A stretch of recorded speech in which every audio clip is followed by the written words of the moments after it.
أعوذ بالله من الشيطان الرجيم بسم الله الرحمن الرحيم رب اشرح لي صدري ويسر لي أمري واحلل عقدة من لساني يفقهوا قولي أما بعد السلام عليكم ورحمة الله وبركاته. Құрметті шәкірттер, құрметті бауырлар, құрметті көпшілік. Алланың қалауыменен 10 дәрісті өттік. 10 дәрісте біз сіздерге көптеген мағлұмат бердік. Кеңінен тоқталдық, жаттығулар жасадық. Соңғы 10 дәрісте тәжвидтің басын бастадық. Яғни мәді мұтфасыл, мәді мұттасыл, яғни созылуға байланысты ережелердің барлығын егжей-тегжейлі тоқталдық. Оқып жаттығуға байланысты көбірек жаттығулар жасаңыз иншалла. Көп 100 рет жасасаңыз тіпті жақсы, Құранға дайындық жасаған боласыз. Ал бисмилла, бауырлар, Алланың қалауымен бастадық. Бүгінгі 11-ші сабақты бастайық. Енді бұл сабақтан кейін болды, енді тәжвидке кеңірек тоқталамыз. Арасында оқу жаттығуға тоқталамыз. Бірақ көбінесе тақырыптар енді тәжвидке байланысты болады. Сол себепті мен арнайы тәжвид деген тақташаға тақырып қойдым. Тәжвид тақырыбын бастайық енді, Алла қаласа. Міне, бірінші нунның үстіне сүкін көріп тұрға, сүкінді нун. Сүкінді нун деп атайды. Екінші тәнуин, яғни ән, ин, үн. Осы үшеуі. Үшеуін бір неге қарастырасыз. Ән, ин, үнді тәнуин несіне бір деп қарастырамыз. Яғни сүкінді нун бір не, тәнуин бір не. Сонда бір екі. Осы екі тақырыптан кейін ереже, осы екеуінен кейін 28 әріптің біреуі келетін болса, біз өткен 28 әріптің осы екеуінен кейін сүкінді нун келді, одан кейін 28 әріптің біреуі келетін болса, 28 әріптің ережесі 4-ке бөлініп кетеді. 28 әріптің ережесі 4-ке бөлініп кетеді.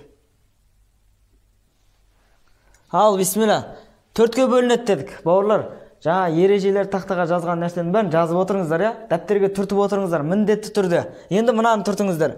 4-ке бөлінеді. Біріншісі, сүкінінің және тәнуиннен кейін 28 әріптің бірі келетін болса, ол жерде қандай үкім пайда болады? Идғам деген үкім пайда болады. Идғам дегеніміз әріпке кіргізіп оқу. Қазір алдағы уақытта бұның бәрін әрқайсына мысал келтірген кезде түсінікті болады. Неге кіреді, қайсыған кіреді. Ең басты мына ережені жаттау керек. Жаңа алдында осы екеуінен кейін 28 әріптің біреуі келетін болса, 4-ке бөлініп кетеді деген ережені жаттайсыз. Одан кейін мына ережені. Идғам дегеніміз әріпке кіргізіп оқу. Екіншісі иқлап, мимге айналып кетеді. Үшіншісі исхар, ашық оқылады. 4 ихфа, жасырын оқылады. Яғни мынау терминдер. Бұл тәжвид ілімінде араб тілінен, Құран тілі араб тілі болғаннан кейін бұл терминді жаттап алу керек. Идғам, иқлап, исхар, ихфа деген терминдерді жаттап алу керек. Иқлап деген кезде сіз міндетті түрде мимге айналып кетеді деген не ойыңызда тұру керек. Исхар деген кезде сізде пайда болу керек, ашық оқылады деген сияқты термин ойыңызда пайда болу керек, ашық мағынасы. Бірақ бұлай айтпайсыз да, сіз қолданған кезде мыналарды қолданасыз термин ретінде.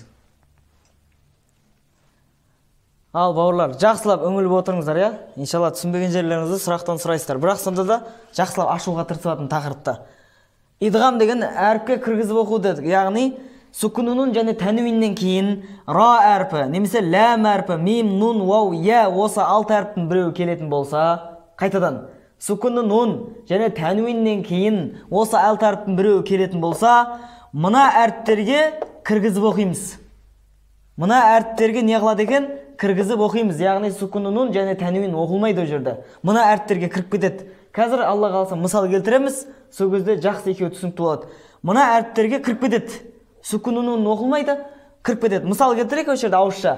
Әшһәду ән лә деп жазылып тұрады. Бірақ оқылған кезде қалай оқылады? Әшһәду әллә деп лыға кіріп кетеді. Сол жерде сүкінінің оқылмады да, лыға не істеді? Кіріп кетті. Бұл ауызша мысал. Иншалла қазір жазбаса мысал келтірем. Енді иқлап деген мимге айналып кетеді дедік. Сүкінінің және тәнуиннен кейін бә әрпі келетін болса, бірақ әрпі өзі.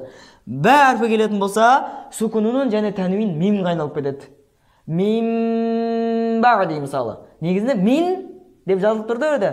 Бәғди деп жазылып тұр. Өрде сүкінінің және тәнуин келсе, мим бәғди жалғасымды оқылады. Бөлінбей оқылады. Мынау да бөлінбейді, мынау да бөлінбей оқылады. Исхар дегеніміз ашық оқылады дедік. Сүкінінің және тәнуиннен кейін мына 6 әріптің біреуі келетін болса, не істейді? Сүкінінің және тәнуин ашық оқылады. Мысалға, х әрпіне мысал келтіреге, мин хауфин. Мин хауфин. Мин деген сияқты кіріп кету, бір мимге айналып кету, онда ереже жоқ. Мин хауфин. Одан кейінгі алиф келсе де, ха келсе де, айн келсе де, қайсысы келсе де сукунунун және тәнуин ашық оқылады. Ихфа дегеніміз не дейді? Жасырын оқылады. Яғни сукунунун және тәнуин жасырын оқылады. Яғни жим әрпіне мысал келтірейік. Мин жу деп жазылып тұрады. Бірақ ол жерде мин танау. Мұрын нерде танау деп айтады. Осы танаумен жасырасыз. Мин жу мин шәрри. Мысалы Нас сүресін, Құл аъузу бираббин нас сүресін жаттаған болсаңыздар, соның ішінде келеді. Мин шәрри деп жазылып тұрады. Бірақ ол жерде мин деп оқылмайды. Мин шәрри. Мен сіздерге қазір Алла қаласа ауызша мысал келтірдім. Иншалла қазір жазбаша түсіндірем, тағы да қайталаймыз иншалла. Ал бисмилла, біз идғам, исхар, иқлаб, ихфа әріптерінің барлығын аштық иншалла. Енді бүгінгі дәрісімізде біз идғам менен иқлаб тақырыбына тоқталамыз. Енді идғамға тоқталайық ашықтап. Жегжей-тегжейлі. Идғам әріптері 6 әріп. Ра, ләм, мим, нун, вау, я. Осы 6 әріп жаттау керек. Енді мысал келтірейік. Жазбаша түрде және барлығын ашықтайық. Негізінде міне бұлай жазылады. Құранда осылай жазылады. Мен қазір бір мысалдар келтірдім. Бірақ осы категорияны жақсы үйреніп алсаңыздар, осыған 6 әріптің біреуін қойып кете бересіздер. Мысалға, хайран, яра деп жазылып тұрады. Бізге мына жері керек. Именно қай жері керек? Мына тәнуини керек, және мына жердегі я әрпі керек. Бізге несі керек? Әні керек, және я әрпі керек. Өйткені идғамда айттық ережесінде тәнуин немесе сукунунун деп айттық. Тәнуин бар ма? Бар. Сосын тәнуин және сукунунуннан кейін 6 әріптің бірі келсе деп айттық. 6 әріптің бірі келді ма? Келді. Я бар міне. Я келді. 6 әріптің бірі келді ма? Идғам үкімі. Яғни я әрпіне кіргізіп оқимыз. Міне, бұлай оқимыз. Хайрайяра. Ән жоғалып кетті. Байқадыңыз ба? Ән нестеліп кетті, жоғалып кетті. Яғни идғам әрпінде не пайда болады? Идғам әрпінде шәдда пайда болады. Ереже бұл. Шәдда пайда болады. Мұна ережені жазбаңыздар. Идғам әрбінде не пайда болады? Шәдда пайда болады. Мұны ерде идғам әрбін көріп тұрық па? Мұны ерде идғам әрбінде не тұр? Мұны шәдда тұр. Көрдіңіз ба? Бірақ жазылған кезде бұлай жазылмайды еш уақытта. Шәддамен бірге жазылмайды ол. Негізінде ол араб баспаларында нерде ән күйінше тұра береді. Мынау я әрпіне кіргізу ережесін түсіндіріп атым сіздерге. Нерде әлифті әдиап тұстадым мен. Мұны ерде әннен кейін яй келді ма, яйда шәдда пайда болады. Я әрпіне, идғам әрпіне кіргіз жібереміз. Хайрайяра. Осы жерде я емес, ләм болсын, ра болсын, мим болсын, барлығы хайраррара, хайраннара, хайраммара, хайрауара. Мен мысал келтіріп беріп атында. Мұны жерде 6 әріптің бәрі келсе де кіріп кете беретін еді. Мен тек яйды ғана қазір мысал келтіріп беріп атында. Бұл жерде ережесін жақсылап түсініп алу керек. Идғам әрпінде шәдда пайда болады. Егер ән, ин, уннан кейін келсе. Екінші, сукунунунға мысал келтіріп берейік. Мин деп жазылады, одан кейін раббихим деп жазылады. Енді осы жерде мин раббихим деп оқитын болсаңыз Құранда, ол қате болады. Қалай оқылады? Жазылғанда осылай жазылады. Оқылған кезде бұлай оқылады. Мир раббихим. Рыда не пайда болды? Шәдда пайда болды. Рыда, не әрпі? Идғам әрпі. Сукунунун келді ма? Сукунуннан кейін идғам әрпін біреу келді ма? Әріпке кіргізіп оқимыз. Р әрпіне кіргізіп оқимыз. Р әрпіне кіріп кеткен кезде Р әрпіне шәдда пайда болады. Көрдіңіз ба? Р әрпінде шәдда пайда болады мына жерде. Жақсылап осы жерін жақсылап оқып алыңыздар. Міне. Сукунунун келді. Идғам әрпі келді. Міне. Осы екі ереже келді ма? Болды. Идғам үкімі кіргізіліп оқыла береді. Берді Р болсын, Л болсын, Мин болсын, барлығын қоя бересіз. Мирла, мимма, минна, миуа, мия қоя бересіз. Енді үшінші мысалды келтірейік. Мына жерде сукунунун қайтадан келді, мән. Одан кейін я келді. Енді нерде әнға келтірдім, енді нерде сукунунға да келтірейін дедім да. Мән яъмал деп жазылады. Бірақ оқылған кезде мәй яъмал. Яйда не пайда болды? Яйда міне шәдда пайда болды. Сукунунун тұр, идғам әрпі тұр, міне Көрдіңіз ба? Идғам әрпінде не пайда болды? Идғам әрпінде шәдда пайда болады, бауырлар. Идғам әрпін, бисмилла, идғам әрпін түсіндірдік. Енді иқлаб әрпін түсіндірейік. Иқлаб бірақ әрпі өз. Қандай? Бә әрпі. Ережені қайтадан еске салып отырайық. 28 әріптің біреуі келетін болса, яғни бірі ол не? Бә. Осы бәден кейін пайда болған кезде біреу осы 28 әріптің біреуінен кейін сүкунунун және тәнуиннен кейін бә әрпі келетін болса, ол иқлаб болады. Яғни мимға айналып кетеді деп айтқанбыз. Бұлай жазылады. Сүкунунун келді. Міне сүкунунун келді. Ереже бойынша келді. Бә келді ма? Бә келді. Бітті шаруасы. Осы жерде иқлаб ережесі болады. Мин бәғди деп оқымайсыз. Қалай оқисыз? Жазылу осылай жазылады. Оқығанда мин бәғди. Нерде сүкунунунды көріп тұрса, көріп тұрған жоқсыз. Неге? Өйткені сүкунунун неге айналып кетті? Мимға айналып кетті. Мына мимді не істейсіз? Мимді ұстайсыз. Мим ұсталады. Көрдіңіз ба? Мим не істелінеді? Ұсталады. Мим бәғди. Яғни пайда болған мим. Пайда болған мим. Нерде сүкунунун неге пайда айналып кетті? Мимге айналып кетті ғой. Сол айналған, пайда болған мим ұсталады. Мим бәғди. Мим бәғди деп бөліп оқылмайды еш уақытта. Мим бәғди. Осы мин бәғди деген Құранда көп кездеседі иншалла. Өте көп кездеседі осы сөз. Осыны иншалла жақсы түсініп алсаңыз, өз бірақ әріп өз, қатты қиын емес. Мим бәғди. Мим бәғди. Екінші ереже. Әбәдән. Әбәдән. Сүкун не келді? Тәнуин келді. Тәнуиннен кейін бә әрпі келді. Біздің ережеміз бойынша дұрыс. Сүкунунун және тәнуиннен кейін бә әрпі келеді. Мұса иқлаб болады. Бітті шаруасы. Әбәдән бима. Әбәдән бима. Дәл осы жерде де мим не істеледі? Мим ұсталады. Мим ұсталады. Дәл мына жерде де мим не істелінеді? Ұсталады. Пайда болған мим бар емес па? Мынау әнні мим пайда болды. Осы мим ұсталады. Әбәдәм бима, әбәдәм бима. Осы ән, ин, ун және сүкунуннан кейін бә әрпін кездестірдіңіз ба? Болды. Сүкунунун және тәнуин мыға айналып кете береді. Мыға айналып кетеді және бұға жалғастырып оқисыз. Мим бәғди, әбәдәм бима деген сияқты мысалдар келтіріп оқып кете бересіз иншалла. Бауырлар, идғам әрпіне қатысты бір мағлұмат беріп кетейін сіздерге.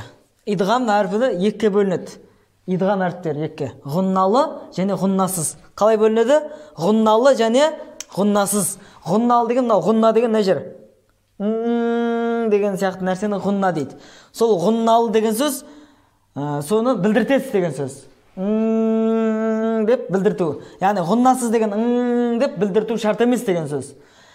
Ямну әріптері, я, мим, нун. Я, мим, нун, вау. Ямну әріптері деп жаттап алсаңыз тез. Құтбүжат деген сияқты ережеге оңайды. Ямну әріптері.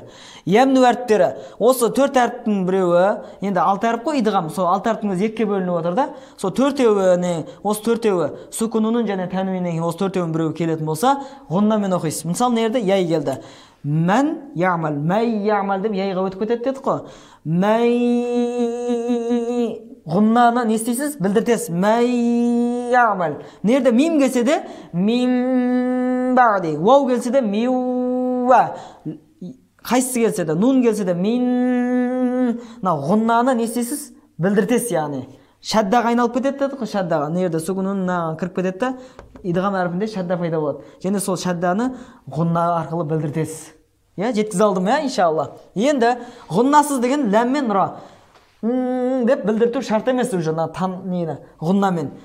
Мирра деп өтіп кетеді деп оқыдық. Дұрыс па? Ереже бойынша идғам әрпіне кіріп кетіп шадда пайда болады да, мир деп ананы естемейсіз, оны білдіртпейсіз. Ғұнна керек емес деген сөз ғой. Мир раббихим. Шаддасын білдіртесіз, бірақ ғұнна деген керек емес уже. Деген сияқты дыбыс керек емес. Мәлләм, мысалы, мәл деп оны ұстап тұрудың қажет жоқ болады. Мир раббихим мәлләм. Болды. Ғұнна керек емес. Мынаған, мына төрт әріпіне, бірақ ғұнна міндетті түрде керек иншалла. Ал, бисмилла. Бауырлар, біз тәжвид тақырыбын бастадық. Енді тәжвид тақырыбына кішкене қосымша болсын деп жаттығуларды берейін деп жатырмық. Енді осы қазір сіздерге айтайын жатқан нәрсем. Жаттығу жасалады, дұғалармен жасалады. Дұғаларға тәжвид тақырыбы керек емес. Жаңағы алда өткен идғам, ихлап деген тақырыптарды өттік қой, ол нәрселердің барлығы тәжвидке қажет жоқ. Идғам жаңағы 28 әріптің бірі келетін болса 4-ке бөлініп кетеді деген ереже, ол дұғаларға қатысы жоқ. Ол тақырыптар тек қана неге қатысты? Құрандағы аяттарға, Құрандағы сүрелерге қатысты, иншалла. Соны жақсылап оқып алыңыздар. Қазір біз дұғаларды оқимыз, ол кезде тәжвидсіз оқимыз. Ал, бисмилля, бауырлар, дұғалармен жаттығу жасайық, айттық, дұғаларға тәжвид керек емес. Ихлап, идғам, исхар деген ережелер керек емес. Кеттік, бисмилля, иман калималарын жаттығу жасаймыз. Тілімізді үйретейік, Құранға дейін жаттығу жасау керек біз, иншалла. Кетті. Ла илаха, ла ұзақ созылады. Ла илаха иллаллаху Мухаммадун. Меймді не істейміз? Ұзақ ұстаймыз. Мухаммадун Расулуллах. Сөйлемнің соңы неге айналады? Сүкінге айналады. Расулуллах. Кетті. Әшхәду ән деп оқымаймыз. Әллә. Бұл жерде тәжвидсіз оқымасақ, тәжвидпен оқымасақ тағы болмайды. Өйткені неге? Сүкінінді лыға кіргізіп оқу керек біз негізінде. Бұл ереже, бұл негізінде ереже. Құранға да неге де қатысты негізінде. Дұғаға да қатысты. Неге? Өйткені бұл жерде сүкінінді лыға кіргізбесеңіз, тілге ауыр келеді. Тілге ауыр келеді. Ән, лә деп айтуға не болады? Тілге ауыр келгендігі себепті. Дұғада да бұны не істейді? Қолданып, арабтар да өзінің сөз арасында қолданысында осындай ләмға кіргізіп айтшы береді. Әшхәду әллә илаха иллаллаху. Анау шәддалардың барлығын білдіртіп оқу керек. Ва әшхәду әнна Мухаммадан абдуху. Қалқалы болды, ху созылады. Абдуху ва расулух. Ал жалғастырамыз, бисмилля. Субхана. Субхана. Суб дегендегі бәні қалқалы болу керек. Субхана раббиял. Осы жерде я әрпіне фатхасын көбінесе қате қояды. Қойамай қалады. Раббиял. Раббиял. Раббиял. Наулыға кіріп кетеміз. Раббиял азим. Азим. Азим. Зим. Немесе зим еместі. Азим. Сақау әрі жуан. Қайтадан. Субхана раббиял азим. Арғарай. Сәми'аллаху. Осы жерде айн әрпін көбісі қате шығарады. Сәми'a. Айнның фатхасы шықпай қала береді көбісінде. Сәми'аллаху. Сәми'аллаху. Алдыңғы өткен ереженің барлығы осы жерде саластар. Лафзатуллахтың алдында фатха келсе не болады? Жуан болады. Сәми'аллаху лиман хамидах. Хамидах. Хамидах. Нау ха әрпі біліну керек. Арғарай. Раббана. Раббана. Вәләкәл. Вәләкәл. Нау харекесі жоқ алифтен аттап кетеміз. Вәләкәл хамд. Хамд. Хамд. Нау қалқалы болады. Неге? Өйткені сөйлемнің соңындағы әріпке сүкін қоямыз. Хамд. Арғарай. Субхана раббиял ә'лә. Раббиял ә'лә. Раббиял ә'лә. Ә'ә.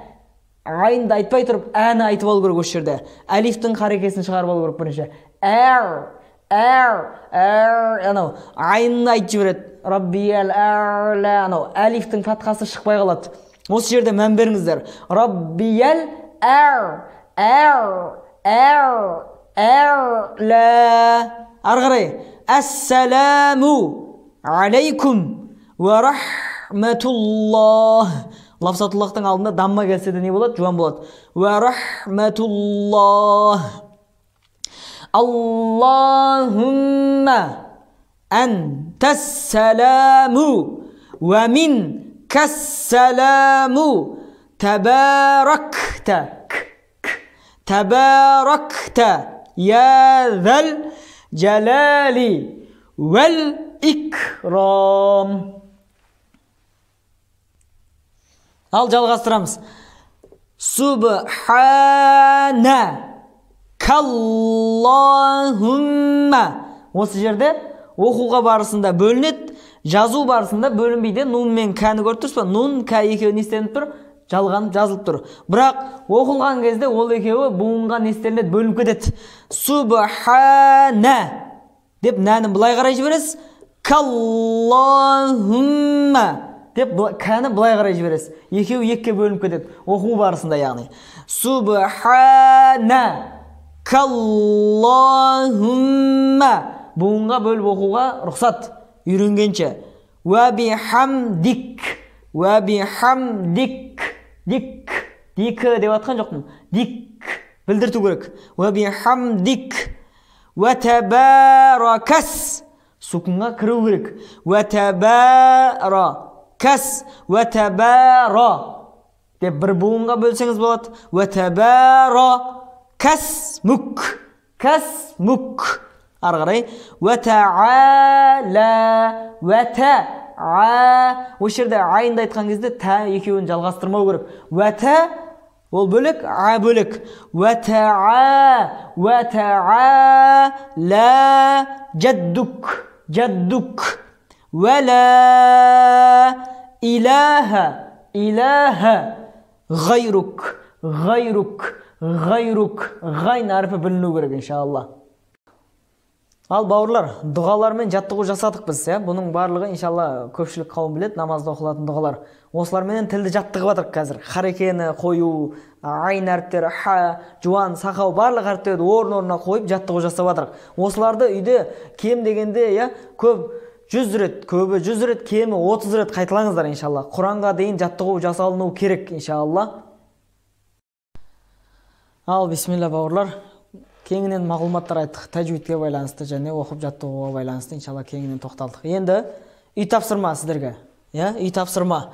Бірінші, идғам әріптерін толық жаттау. Яғни ішінде идғам әріптері қанша? 6 әріп. Сол 6 әріпті жаттайсыз және мысалдар келтірдім. Сол мысалдарды келтірген мысалдарды жақсылап түсініп жаттайсыздар да. Енді осы жерде жазған жоқпын, ауызша айтайын дедім. Идғам тақырыбына Құраннан 20 сөз табастар. Құраннан идғамға қатысты 20 сөз табастар. Дәптерлерге жазып, маған түсіріп жібересіздер. Идғамға қатысты 20 тапсырманы жазып жібересіз. Одан кейін иқлап. Иқлапты әріптер бір-ақ әріп, соны жаттайсыз да. Иқлап әріп өзі бір-ақ әріп, оны жаттау оңай иншалла. Енді соның ережесі, мысалдарын барлығын жаттайсыз. Және осы иқлапқа 5 мысал жазасыз. Өйткені иқлапқа қатты бір-ақ әріп болғаннан кейін қатты көп қажет жоқ.